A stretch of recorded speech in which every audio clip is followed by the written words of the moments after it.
세계 제2차 대전 때 연합군의 적국인 독일을 이끄는 히틀러에 대하여 미국 국방부는 정보센터에서 비밀리에 히틀러에 대한 정신 분석을 하고 있었습니다. 그의 어린 시절부터 시작해서 그의 성장기, 사춘기, 그리고 청년기, 장년기에 이르기까지 그의 모든 주변 환경과 정신 심리 상태를 분석했습니다. 그 비밀 문서가 공개되어서 책자로 나온 것을 제가 몇 해 전에 보았습니다. 그 책의 결론은 이와 같은 사람은 막다른 골목에 달하게 되면 스스로 목숨을 끊을 것이다 하는 그들의 예측이 정확하게 맞아서 연합군이 베를린을 점령해 들어갈 때 그는 벙커 앞에서 화염 기름을 부어 자신을 스스로 목숨을 끊는 그런 일을 했습니다. 이처럼 미국의 국방부는 적들에 대해서, 적장에 대해서 아주 심층적인 연구 분석을 합니다. 특별히 지난 15일 날 미국 USA 투데이에서 국방부 정부 공개법에 의해서 국방부 산하의 총평가국에서 발표한 블라디미르 푸틴 러시아 대통령에 대한 정신 분석이 발표가 됐습니다. 해군대학 소속된 행동 패턴 분석가인 브렌다 코너는 총괄 평가국과 함께 계약을 맺고 푸틴의 모든 행동과 정신을 분석했습니다. 그 보고서에 따르면 21세기에 히틀러와 같은 행동을 하는 푸틴은 어떤 사람인가? 연구진은 푸틴이 어린 시절 신경적인 성장기에 신경이 저해되는 과정을 겪었다는 것을 분석했습니다. 그래서 그는 대중 앞에서 공공연하게 표정의 변화를 보입니다. 본래 정치인들이라는 것은 포카페이스거든요. 자기의 감정을 얼굴에 절대 드러내지 않고 여유를 피우는 것이 정치인인데, 이 푸틴은 일반 민중 대중들 앞에서도 자기의 감정을 그대로 얼굴에 드러내는 그런 스타일임을 연구했던 것입니다. 그래서 그 어린 시절에 신경 발달에 저해가 있었고, 그래서 신경 이상 증세를 보이며 자폐적인 현상이 그에게 있었다는 것을 분석하게 됩니다. 물론 뇌를 직접 스캔해 보지 않기 때문에 뇌를 증명할 수 없지만은 이 분석가들의 분석은 거의 정확하다고 볼 수가 있죠. 그래서 많은 미국의 자폐 전문가들은 분명히 그가 그런 현상이 있었다는 것을 동의했습니다. 특별히 노스캐롤라이나 주립대학의 정신분석학 교수인 스티븐 로저스가 이 국방부의 분석에 대해서 동의를 하면서, 그러므로 푸틴과의 어떤 협상을 이루기 위해서는 많은 사람들이 있는 대중적인 모임이나 대단위의 모임에서 협상을 해서는 절대 할 수가 없고, 조용하고 침착하고 좋은 환경에서 소규모의 모임으로 협상을 시도해야 그 협상이 이루어질 것이라는 충고를 국방부에 하기도 했습니다. 이처럼 세계 정치 지도자, 특별히 신냉전기에 적국의 대통령을 분석하는 이런 정신 분석은 미국의 정부국에서 흔히 하는 일입니다. 오늘 본문 하나님의 말씀은 오늘 현대의 영적인 지도자, 여러분과 저를 지도하고 인도하고 멘토로 모범을 보이고 있는 모든 신앙인들에 대해서는 어떻게 하라고 말씀을 하고 있습니까? 오늘 본문에는 그들에 대해서 이런 지침을 주고 있습니다. 7절에 하나님의 말씀을 너희에게 이르고 너희를 인도하던 자들을 생각하며 저희의 행실의 종말을 주의하여 보고 저희 믿음을 본받으라.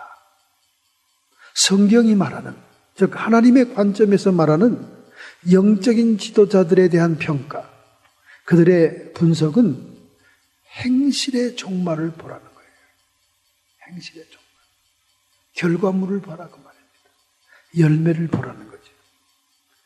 어린 성장기나 사춘기나 장년기, 청년기를 이렇게 정치가들처럼 분석할 수도 있겠지만은 하나님께서 우리에게 지침을 주는 것은 그들의 행실의 종말을 봐라. 그들의 열매를 통해서 그 나무가 어떤 나무였던 것을 알 수가 있을 것이다. 왜냐하면 8절에 예수 그리스도는 어제나 오늘이나 영원토록 동일하시기 때문이다. 예수님은 어제나 오늘이나 영원토록 동일하신 분이기 때문에 처음이나 끝이나 열매나 종말이나 그 결실이 일관성이 있어야 된다. 행실의 종말을 보고 그들의 믿음을 본받을 것인가를 생각하라는 것이죠. 정말 놀라운 지침을 우리에게 주고 있는 것입니다. 여러분, 그런 말이 있잖아요. 사람이 감투에 의해서 사람이 결정이 된다고. 그 가지고 있는 보직이나 직책이 사람을 만든다는 얘기가 있어요. 현직에 있을 때는 얼마든지 위선과 얼마든지 사람들에게 좋은 평가를 누릴 수가 있다는 것이죠. 이런 의미에서 하나님은 형식과 외식을 아주 싫어하시는 분임을 보여주고 있는 것입니다. 표리가 부동하고 외식적의 형식을 따지는 그것보다는 내면의 중요성을 강조한다는 것을 볼 수가 있습니다. 특별히 우리가 읽었던 이 본문 히브리서는 히브리인들을 위한, 히브리 기독교인들을 위한 복음서다, 그렇게 얘기하고 있습니다. 그래서 이 저자가 누구냐? 굉장히 성경학자들 간에는 논란이 많습니다. 이렇게 유대교나 유대의 예배 절차 형식에 대해서 잘 알면서 그것을 기독교적인 개념으로 신학화할 수 있는 사람이 누구냐? 그러나 여전히 사도 바울이다 이렇게 얘기하고 있습니다만은 히브리서는 작자미상의 성경으로 유명합니다. 그러나 유대인들을 향하여, 골수 유대교 신자들을 향하여 복음을 유대교와 비교하여 말씀을 증거하고 있다는 것입니다. 유대교에 소속되어 있던 히브리인들은 기독교로 넘어왔지만은 너무나 단순화된 기독교의 예배 양식, 하나님께 드리는 이 모든 예배가 마땅치가 않았어요. 여러분, 레위기서나 신명기서나 구약의 율법을 보십시오. 오경 토라를 보면 얼마나 다양하고 복잡한 제사와 절차의식이 기록되어 있습니까? 그런 복잡다단한 예배의식을 치르던 그들이 기독교에 넘어와서 예수 그리스도의 십자가에 집약되는 그런 단순한 예배가 왠지 꺼림직하고 마음에 들지 않아서 그 옛날 예배 방식으로 돌아가기를 원했던 것입니다. 그런 자들을 향해서 바로 이 히브리서 기자는 복음의 능력에 대해서 외식과 형식을 배격하는 말씀을 오늘 던지고 있는 것입니다. 때때로 형식에 대한 집착은 결국 생명력이 없는 신앙생활로 이끌 수가 있고, 또한 심한 경우에는 기독교의 이단, 배교할 수 있는 가능성까지 보여주고 있는 것입니다. 그 놀라운 예로 율법주의적인 기독교, 안식교의 이단을 우리가 들 수가 있잖아요. 그들은 복음을 얘기하면서도 그 이교도적인 절기를 엄청 집착하고 있지 않습니까? 유대교적인 그 절기를 너무나 집착하면서 우리를 혼란시키고 있는 것입니다. 이런 형식에 대한 집착, 결국 기독교의 생명력을 잃을 수가 있다는 거죠. 그렇다면 오늘 본문에서는 신령하면서도 실제적인 신앙생활을 권고하는 말씀으로 가득 차 있습니다. 과연 하나님이 기뻐하시는 어떤 제사일까? 하나님이 기뻐하시는 제사는 어떤 것일까? 정말 유대인들이 유대교적으로 드리던 율법적인 그런 의식을 원하시는 것일까? 하나님이 기뻐하시는 제사에 대한 얘기가 오늘 여기 나오고 있는 것입니다. 먼저 우리 첫 번째 구절을 한번 7절 9절을 보겠습니다. 오직 행실의 종말을 주의하여 보고 여러 가지 다른 교훈에 끌리지 말라. 마음은 은혜로서 굳게 함이 아름답고, 그런 중요한 말씀이 있습니다. 은혜로 굳게 해라. 여기 행실의 종말, 영적인 지도자들의 행실의 종말, 헬라 원어의 에크바시스라는 말은 세상의 종말을 의미하는 것이 아니라 행실의 결과를 말하는 것입니다. 열매 있는 행실을 얘기하는 것입니다. 심지어 죄를 지었다 할지라도 회개함으로 회개에 합당한 열매가 있는 그런 행위가 있느냐 하는 것을 얘기하는 것입니다.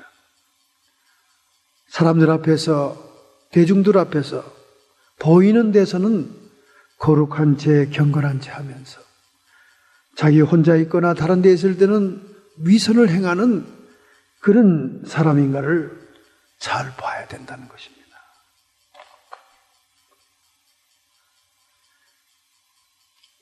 이렇게 형식적인 제사, 유대교의 모든 제물 제사는 예수 그리스도를 예표하던 것이었습니다. 예수님의 오심을 다 예언하던 것이었습니다. 그래서 본질되는 주님이 오셨기 때문에 그림자와 같은 모든 제사는 폐기가 된 것입니다. 왜냐하면 예수님께서 대속을 완성했기 때문에 그렇죠. 그래서 더 이상 복잡한 외식적인 그런 형식이 불필요하게 된 것입니다. 이렇게 외식적이고 형식적인 제사의식이 생략되듯이 우리의 모든 행동도 외식적이고 위선적인 행동으로 살아서는 안 된다 그 말이죠. 신앙생활이 그렇게 돼서는 안 된다 그 말입니다.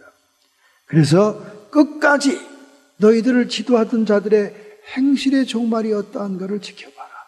그리고는 그들의 믿음을 본받아라. 그런 말을 하고 있는 것입니다. 정말로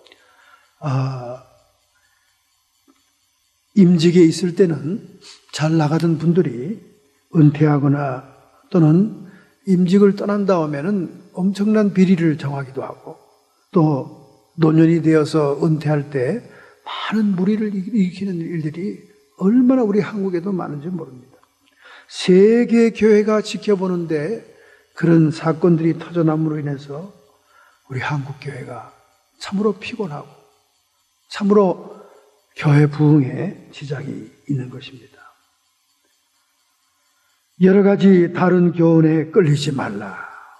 여러분, 얼마나 많은 잘못된 교훈이 있는지 몰라요. 참 예수 믿는 모양도 가지각색입니다. 특별히 우리 한국을 휩쓸고 지나간 이 번영신학은 한국의 경장 성장기와 맞물려서 엄청난 다른 교훈을 우리에게 가져왔던 겁니다. 이 번영신학이 여러분, 세상에서 잘 먹고 잘 살고 하나님의 복받기를 사모하는 현세적인 신앙, 그 신앙은 정말 우리 한국을 피폐하게 했습니다. 그래서 한때는 교회 안에서 돈 많고 부자들은 믿음도 좋은 사람, 하나님의 축복을 받을 수밖에 없는 그런 모범이 되는 사람으로 취급받았어요. 정말 번영신학의 무서운 폐해입니다, 여러분.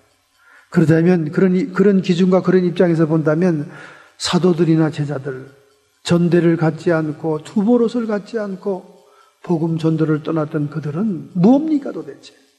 뭐란 말입니까? 정말 이 다른 복음, 잘못된 복음은 한국 신앙을 샤머니즘으로 다시 기복신앙으로 몰고 갔습니다. 그 폐해는 이루 말할 수가 없는 것이죠. 내세적인 하나님 나라 지향적인 신앙이 아니라 현세적인 신앙이었습니다. 결국은 세상 것들은 물질과 자기를 지향하는 것이기 때문에 마귀에게 발판을 주는 것이요, 마귀의 무대를 만들어 준 것이었습니다. 교회가 물질이 많으면 얼마나 타락하는지에 대해서는 교회 역사가 증명하고 있는 것입니다. 여러분, 우리가 교회사를 깊이 연구하다 보면 정말 상상할 수 없는 일들이 많아요. 1300년대입니다. 중세죠. 교황청에 보나페이스 8세라고 하는 교황이 있었습니다. 이분은 1300년을 희년으로 선포하면서 모든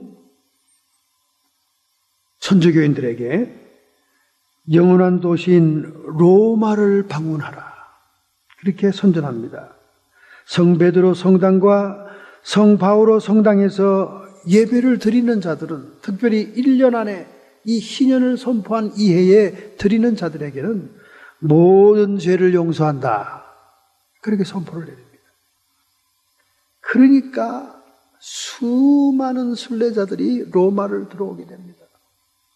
유례 없이 로마로 많은 사람이 방문하게 됩니다. 그들이 와서 얼마나 헌금을 많이 뿌리는지요. 성직자 2명이 밤낮으로 돈자루에 돈을 쓸어 모아도 감당이 안 됐습니다. 감당이 안 됐어요. 결국 이 돈들은 다 교황청의 금고로 들어갔지만은 독재가 같이 군림했던 보나페이스 8세의 주머니로 다 들어간 돈이 됐습니다. 그래서 그는 수많은 순례국 앞에 모습을 드러낼 때마다 정말 화려한 옷을 입었어요.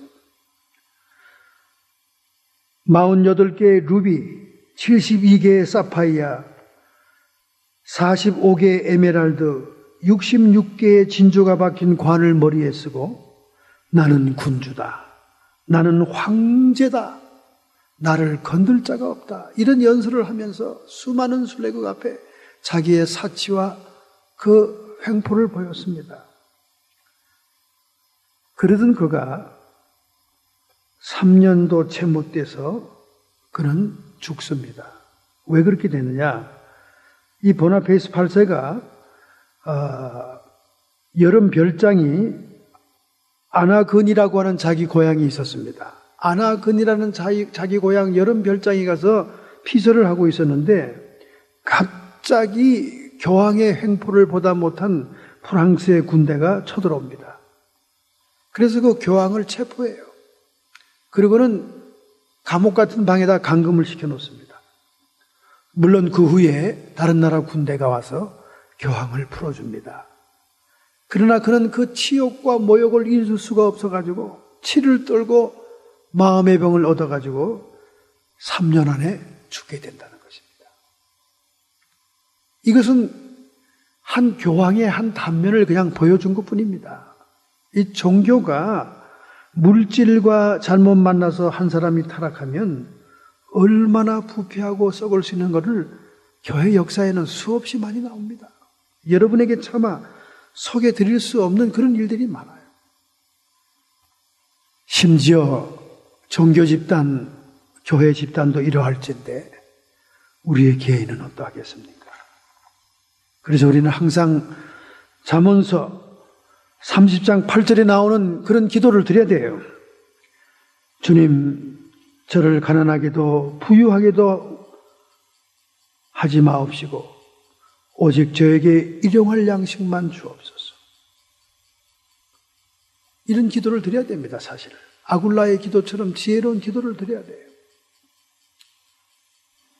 너무나 종교들이 타락한 예가 많이 있습니다. 결국은 마귀들이 역사할 수 없는 발판을 마련해 주는 것입니다. 그래서 오늘 본문에 말하기를 마음은 은혜로 굳게 함이 옳으니라. 아름답다. 그렇게 얘기합니다. 이미 하나님께서 우리를 위해 예비하고 주어진 얼마나 큰 은혜들이 있습니까? 장차 영원한 본향에 들어갈 구원의 소망, 그리고 하나님의 보상이 기다리는 면류관과 상급들, 찬란한 아름다운 주님의 천성을 바라보는 하나님께서 우리를 위해 예비해 놓은 수많은 은혜의 말씀들, 그 말씀으로 우리가 다지고 굳게 해야지, 뭐 특별히 새로운 것이 있다고 자꾸 다른 교훈을 쫓아가고 귀가 가려워서 달콤한 얘기를 하는 거짓 교사를 쫓아가면 안 된다 그 말이에요. 사람들이 뭘 자꾸 특별한 걸 원하기 때문에 특별한 얘기를 합시고 성경을 억지로 푸는 이단 교주들에게 휘말리는 거예요. 지금 보면 너무나 어처구니 갖고 기가 막힌 얘기들이 많습니다. 신천지를 얘기를 들어도요, 그 교주가 하는 얘기를 들어보면 너무나 자기가 성령 보혜사라는 것이고 자기가 재림 예수라는 건데 그 터무니없는 얘기를 다 지성인들이, 많은 사람들이 거기에 빨려 들어가고 있어요. 물론 악한 영들이 그 메시지와 함께 역사하기 때문에 미혹을 당하고 현혹을 당하는 것이지만은, 사람들은 자기 욕심이 있기 때문에 자꾸 달콤한 얘기를 증거하는 교사들을 따라가게 되는 거예요. 이 다른 교훈을 받게 된다 그 말이죠. 그래서 다른 교훈을 추구하지 말고 이미 하나님께서 우리에게 기정사실로 준 많은 은혜로 우리의 마음을 다져나가는 것이 좋다 그 말이에요. 굳게 하는 것이 아름답다 그 말이에요. 할렐루야.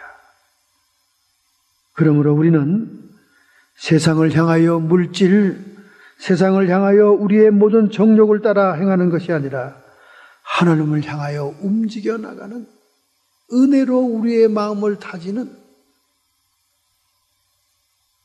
그런 신앙생활을 할 때 하나님이 우리를 기뻐하는 것입니다. 하나님이 우리를 받아주시는 거예요. 너무나 많은 사람들이 현혹되고 있지 않습니까? 사실 뭐 세상이 별거 아닙니다, 여러분. 지금 극장가에는 산 안드레아스라고 하는 대지진 영화가 새로 들어와 가지고 사람들이 막 화제예요. 신문에는 계속 LA 쪽에 비건이 온다고 때리고 있는데, 이 헐리우드가 있는 LA 영화사들은 샌프란시스코를 때리는 영화를 만든 겁니다. 제가 예고편을 보니까 대형 쓰나미가 태평양에서 일어나서 금문교를 무너뜨리는 그런 엄청난 장면들이 찍혀 있더라고요. 요것들 봐라. 아주 그냥 지진이라면 샌프란시스코네. 지금은 오히려 벤추라 지진 때와 함께 산 안드레아스, 산타 바바라부터 LA를 관통하는 그 지진 때가 함께 조합을 이루어서 비건이 올 것이라고 지진학자들이 얘기하고 있습니다. 근데 영화는 엉뚱하게 샌프란시스코를 때리고 있습니다. 한번 여러분도 봐야 될 것 같아요. 저는 예고편만 인터넷에서 봤는데 참 어마어마한 촬영입니다. 어제도 여러분 도쿄 지진이라는 거 알죠? 6.3도. 도쿄의 NHK 방송국이 막 흔들리는 것을 보여줬어요. 그런데 다행히 태평양 190km 지하에서 일어났기 때문에 쓰나미는 오지 않았다는 겁니다. 가고시마의 화산 폭발로 150명의 섬 주민이 다 대피했습니다. 지금 일본 열도가 들썩이고 있어요. 지진이 계속 연달아 일어나면서 화산 폭발이 함께 터지고 있으니까 이게 환태평양 지진대가 고리가 열린 게 아니냐. 링스 오브 파이어. 태평양의 이 환태평양 고리가 열린 게 아니냐. 일본 열도가 지진이 계속 일어납니다. 도쿄가 흔들리고 있어요. 그리고 가고시마 섬에는 막 계속 폭발이 일어납니다. 화산 폭발과 지진이 동시에 일어나는 것은 사실 드문 일이라는 거예요. 그리고 계속 이쪽도 지진이라고 있지 않습니까? 정말 산 안드레스라는 이번 영화를 보니까 정말 종이장처럼 모든 도시가 붕괴됩니다. 이런 대자연의 재 앞에서 인간은 무기력한 존재입니다. 뭐 어떻게 내일 일을 알 수가 있겠습니까? 우리는 더 이상 소망이 없는 세상에 마음을 두지 말고 하나님 영원한 나라 위에서 생각하며 이 땅에서 하나님이 우리에게 이미 약속하시고 내리신 그 은혜의 말씀들로 우리의 마음을 굳게 다짐하고 성경을 억지로 풀고 사사로이 풀고 성경을 감정적으로 풀고 잘못된 다른 교훈을 얘기하는 것에 솔깃해서 귀를 기울여서는 안 될 줄로 믿습니다. 이렇게 흔들리는데 말이죠. 이렇게 흔들리는데 일본에는 여전히 헬스케어 사업이 가장 유망하다는 거예요. 올해 최고의 투자 유망국은 일본과 유럽으로 뽑혔습니다. 세계적인 자산 운용사 피델리티가 유명한 애널리스트 150명을 상대로 질문을 했습니다. 지금 세계에서 어느 나라에 투자하는 것이 좋겠느냐? 그때 일본이라는 거예요. 그리고 두 번째는 유럽이라는 겁니다. 그럼 일본에 투자한다면 어떤 사업에 투자해야 되느냐? 그랬더니 일본에는 노년 인구가 급증하고 있기 때문에 헬스케어 사업을 해야 된다는 거예요. 지금은 항암 치료제와 면역요법, 유전자요법을 통해서 수명이 자꾸 연장되고 있습니다. 일본은 노령사회가 되고 있지 않습니까? 그러니까 일본에는 건강에 관계된 사업을 투자하면 수익성이 높다는 것이 투자사의 진단입니다. 한편에서는 지진이 터지고 한편에서는 분화구에 용암이 흘러넘치는데 사람들은 수명만 연장하면 되겠다고 건강에만 관심이 있는 것입니다. 오늘 본문에서 말하기를 마음은 은혜로서 굳게함이 아름다우니라. 하나님이 약속한 것만이 영원합니다. 예수 그리스도는 어제나 오늘이나 영원토록 동일하시느니라.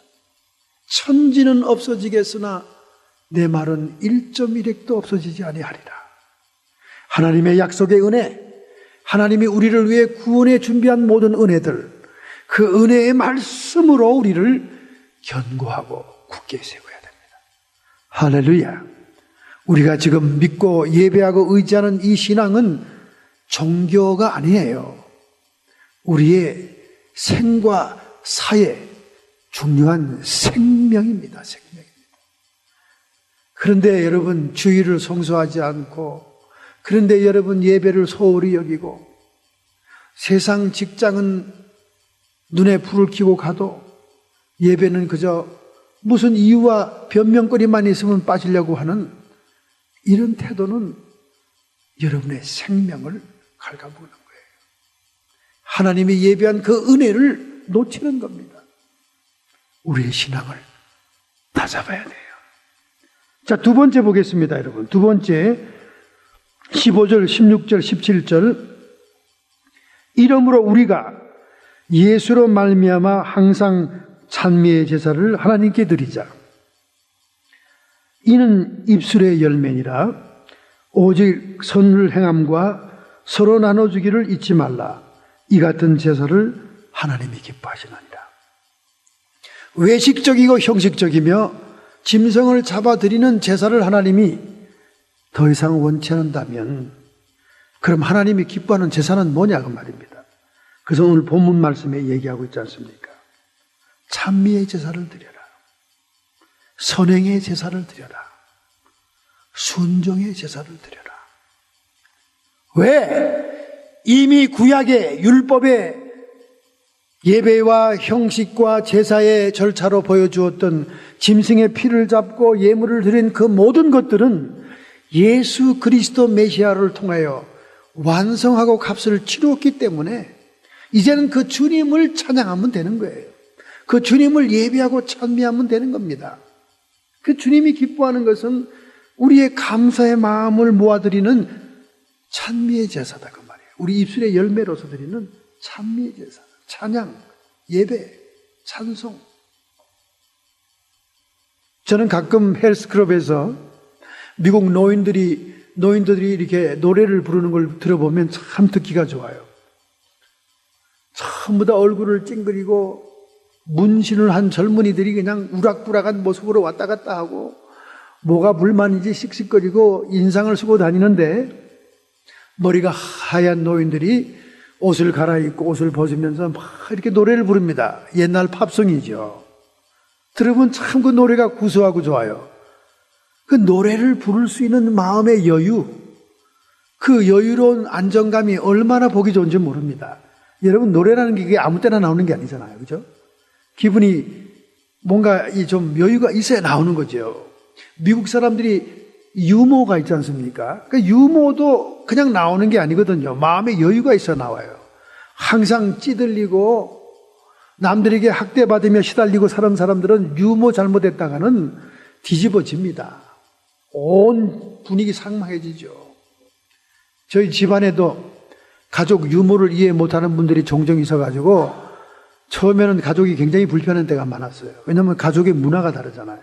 다 외부에서 이렇게 시집장가 오니까 자기가 살던 모습대로 와서 가족들이 유머를 하는데 그 유머를 이해를 못하고 화를 내는 겁니다. 근데 지금은 많이 이제 적응들이 됐어요.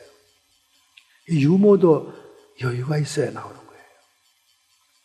저도 설교 중에 유머가 나올 때는 마음이 안정이 되고 여유가 있어 나오지 막 긴장감에 막 하나님의 그 경각심에 휩싸여 있을 때는 유머가 안 나오더라고요. 그러니까 외국 사람들이 항상 연설 전에 유머를 하거나 미리 이렇게 사람들을 마음을 열어놓는 것은 상당히 여유로운 거죠. 오늘 여러분과 제가 이와 같이 하나님의 은혜에 충만하고 주님의 주어진 모든 환경에 감사하고 기쁘고 행복하고 평안하고 여유로운 마음이 있으면 찬송이 나온다는 거예요. 찬송. 나중에는 그런 영적인 여유로움을 안정감을 유지하는 사람들은 환난 속에서도 빌립보의 감옥에 채찍에 맞아도 바울 신라처럼 찬양이 나오는 거지요. 주변의 환경과 내가 처한 모든 여건은 불편할지라도 내 영혼의 안정이 있기에 찬미의 제사가 나오는 것입니다. 그래서 하나님이 기뻐하는 것은 찬미의 제사라는 거예요. 그 삭막한 운동 스포츠 센터에서 노래 부르는 그 할아버지의 노래가 참 듣기 좋듯이 하나님도 입장을 바꿔놓고 생각해 보세요. 자녀들이 싸우고 다투고 원망하고 불평하고 짜증내는 소리보다 뭔가 찬송을 부르는 아이의 그 소리는 듣기 좋지 않습니까? 아마 주님의 마음도 그러지 않을까 생각해요. 왜냐하면 하나님에 대한 감사가 넘치고 하나님이 나를 오늘 이렇게 건강을 주시고 이렇게까지 살아놓게 한 것도 너무나 감사합니다. 여러분, 힐링이 딴 힐링이 아니에요. 여러분이 죽을 병에 들어서 치료함을 받아야만 힐링이 된 게 아닙니다. 수많은 박테리아, 수많은 대장균이 우리 몸 안팎을 들락거려도 오늘 여러분과 제가 건강하게 건재하다는 것이 기적인 거예요. 지금 한국의 메르스, 그 아랍 중동의 질병이 막 퍼져나가서 얼마나 지금 뉴스가 시끄럽습니까?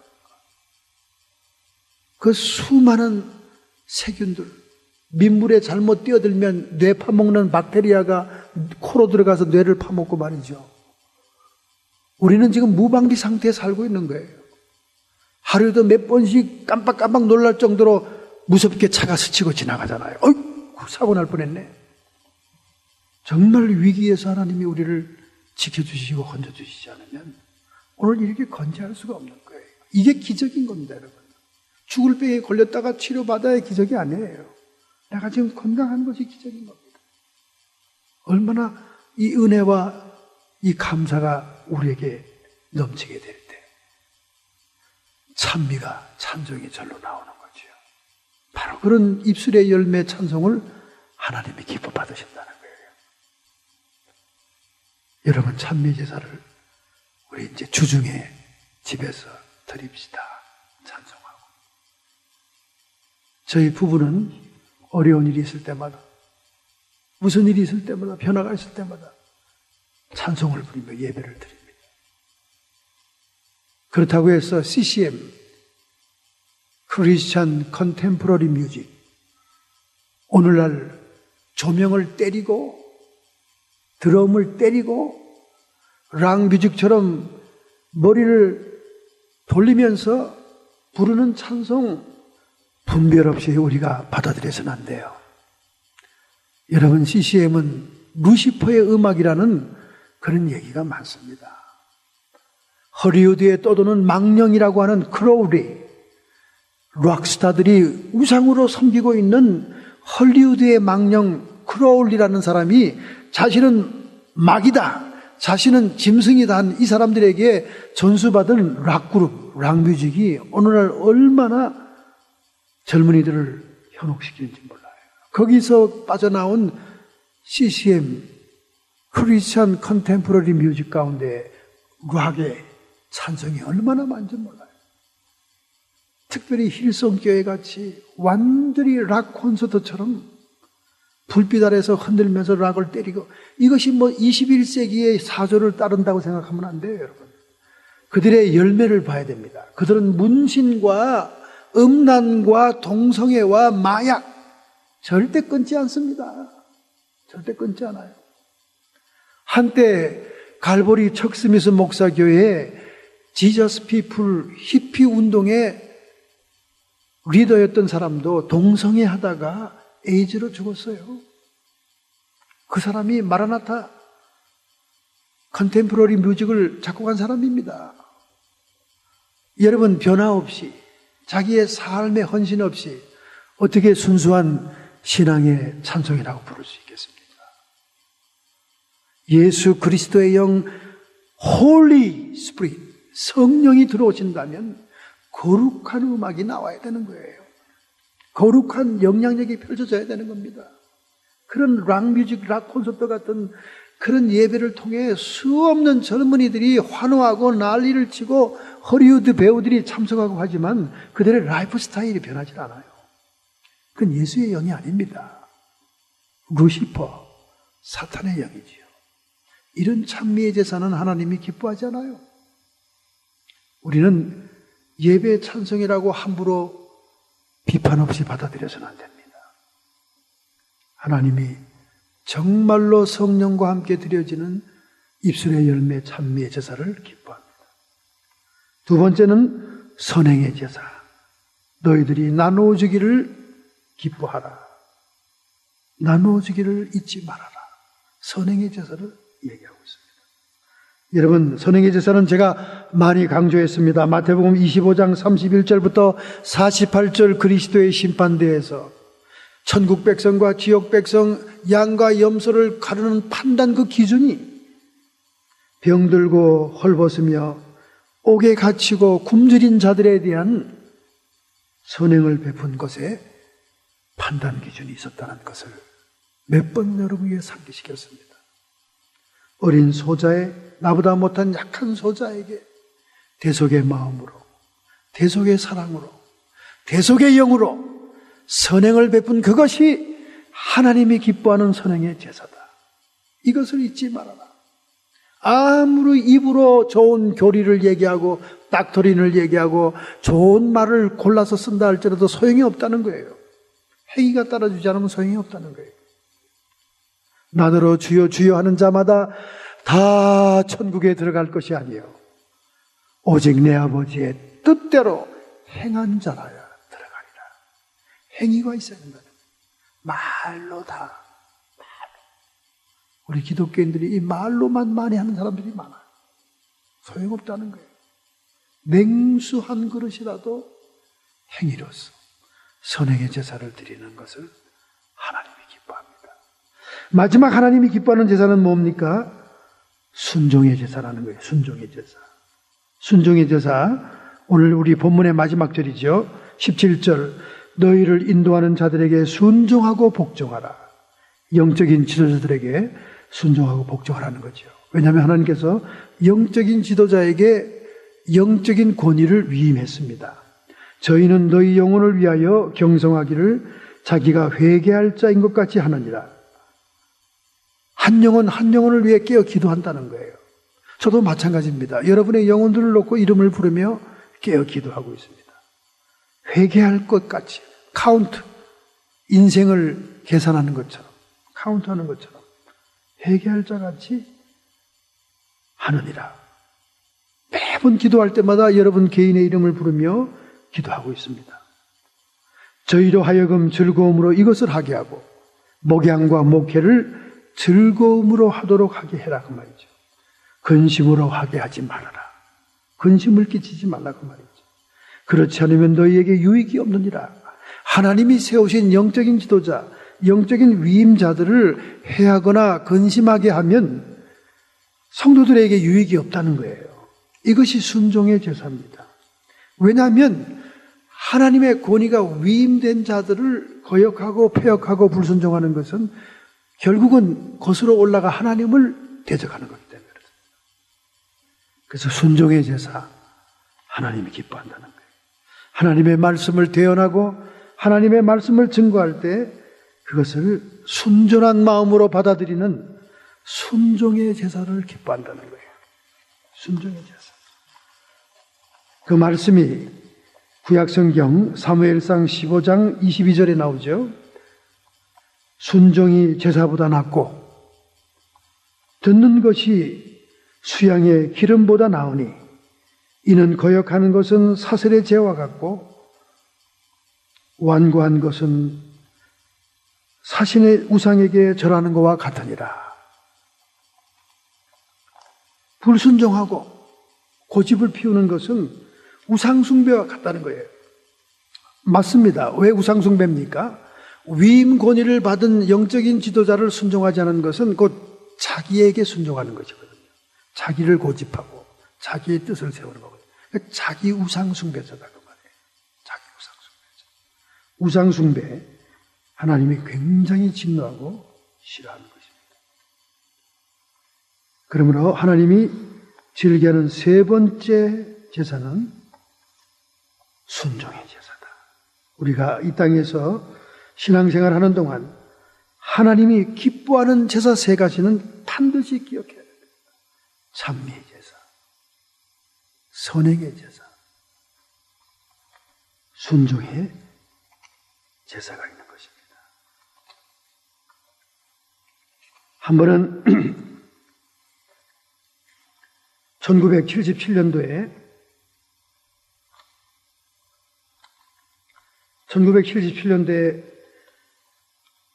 지미 카터 대통령이 당선되었을 때 미국 남침례 교회에서는 거대한 집회를 열었습니다.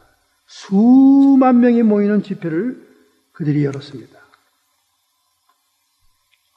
그 집회에 엄청 많이 참석했죠. 아마 침례교회 자부심을 드러내고 싶어서 그랬을 거예요. 빌리 그레함 목사님도 침례교회 목사고 지미 카터 대통령도 침례교회 목사고 하니까. 그런데 그 수만 명의 대집회 가운데 3명의 연사가 그날 특별히 연사가 되었던 거예요. 물론 빌리 그레함 목사님이 5분간 강력한 복음의 말씀을 증거합니다. 그리고 지미 카터 대통령이 당선자가 또 하나님의 말씀을 증거하게 되었습니다. 근데 마지막에 올라온 한 중년 남자는 단정하지도 않은 복장이었고 텁스룩한 모습이었습니다. 이분은 트럭 운전사였어요. 특별히 이름이 알려지지도 않은 무명의 사람이었습니다. 근데 왜 이 사람이 연사로 초청이 되었을까요? 그는 머뭇거리면서 마이크 앞에 섰습니다. 아마 연설도 해보지 않은 사람 같아요. 쭈빗쭈빗했습니다. 그러면서 그는 그날 집회의 마지막 연설자로서 수만 명 앞에 말을 시작했습니다. 사실은요, 저는 술고래였습니다. 제가 예수님을 만나기 전까지는 그랬습니다. 나는 오늘 여러분 앞에 말할 줄 모르지만 이렇게 선 것은 이 기쁨을 가눌 길이 없어서 여러분에게 나누고 싶어서 오늘 초청받아 나왔습니다. 저는 예수 믿고 술고래에서 벗어났습니다. 그리고 예수님을 만난 그 기쁨과 생명의 평안 속에서 하루하루를 정신없이 신하게 되었습니다. 그런데 나는 이렇게 변화됐는데 여전히 술집에서 술 먹으면서 개걸거릴 내 친구들이 생각이 났어요. 그래서 저는 갈 데도 없어서 예전에 다니던 술집으로 찾아갔습니다. 그랬더니 오래간만에 등장한 변화된 나의 모습을 본 술친구들이 눈이 뜬굴해서 저를 둘러쌌습니다.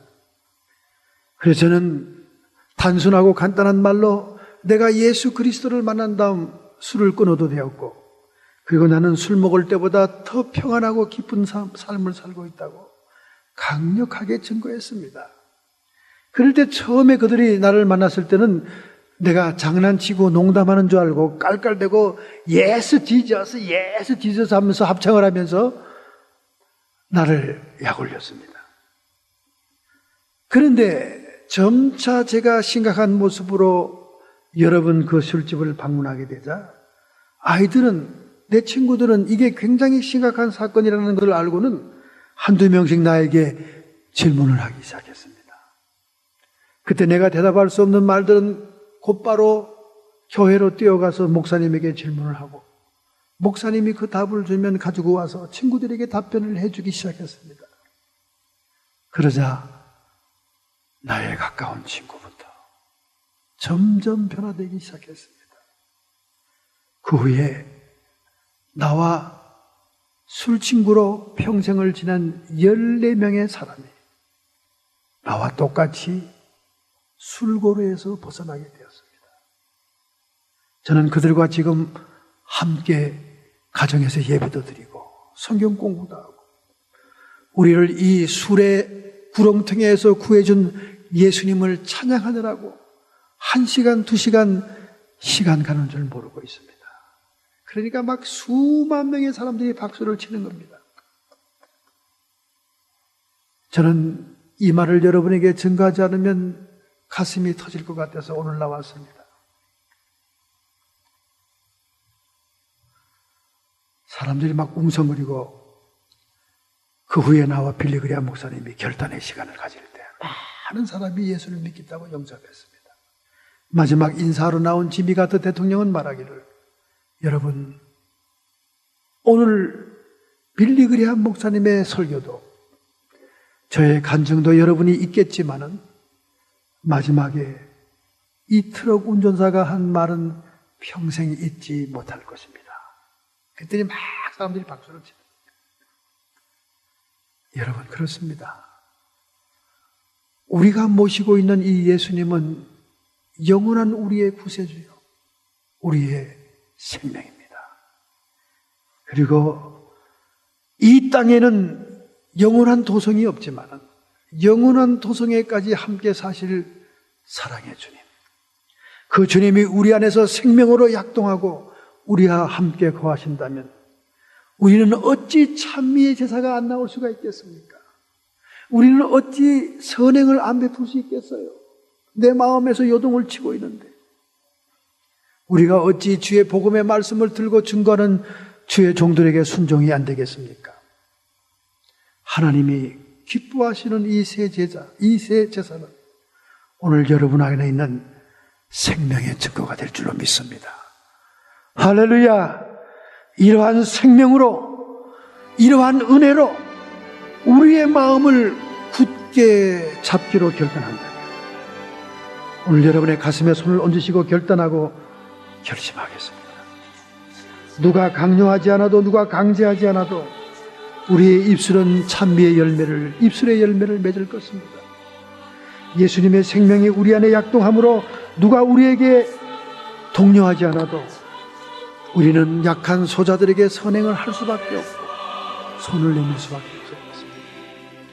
우리 안에 예수의 생명이 약동함으로 하나님의 복음의 말씀을 증거하고 복음으로 증거하고 우리의 영혼을 회개할 자인 것처럼 카운트하는 영적인 지도자를 따를 수 없지 않겠습니다. 이렇게 결심하고 결단한다면 여러분 가슴에 결심을 표시하고 하나님께 여러분의 삶을 다시 한번 헌신하는 결단을 해야 될 줄로 믿습니다. 하나님 아버지, 하나님이 기뻐하시는 제사는 외식과 형식을 갖추고 사람들 앞에 위선을 행하는 경건의 모양은 있으나 경건의 능력은 없는 그런 제사가 아닌 줄로 믿습니다. 우리 안에 예수 그리스도의 생명이 약동하고 있어 이 생명이 주는 천미의 제사, 이 생명이 감동하는 선행의 제사, 이 생명이 우리에게 자아를 깨트리고 겸비케 하여 순종케 하는 제사를 통하여 하나님을 오늘 우리는 기쁘게 하기를 원합니다. 하나님, 이 평강과 이 생명으로 충만케 해 주시옵소서. 오늘 결단하는 성도들을 주님 안수하시고 축복해 주심을 믿습니다. 거룩하고 복되신 주님, 이 시간 우리에게 권능으로 능력으로 함께하여 주시옵소서. 안수하여 주시옵소서. 성도의 육체와 정신의 역사는 모든 질병들은 그 고통과 함께 예수님께서 값을 채워서 쫓김을 받고 치료함을 받을지어다. 우리의 마음속에 육신의 정욕, 안목의 정욕, 이생의 자랑을 따라 자기를 숭배하고 우상 숭배했던 우리의 모든 생애를 청산하고 영원한 도성을 위해 준비하는 삶을 살게 해 주옵소서. 육신을 쫓는 자는 사망이요 영을 쫓는 자는 생명과 평안이 오니 우리에게 평안을 주시니 감사합니다. 악한 마귀 사탄 귀신의 지력 끊임없이 우리의 마음속에 견고한 진으로 요새를 쌓아 터전을 삼아 흔들고 있는 이 모든 세력들아, 이 시간 예수님의 이름 권세로 명하노니 쫓김을 받을지어다. 우리의 입술에 찬미의 제사가 넘치게 해 주옵소서. 우리의 손발에 선행의 제사가 넘치게 해 주옵소서. 우리의 마음속에 순종의 제사로 하나님 성삼위를 기쁘게 하는 매일매일 삶이 되기를 원하고 예수님의 이름으로 감사하며 축복하며 기도합니다.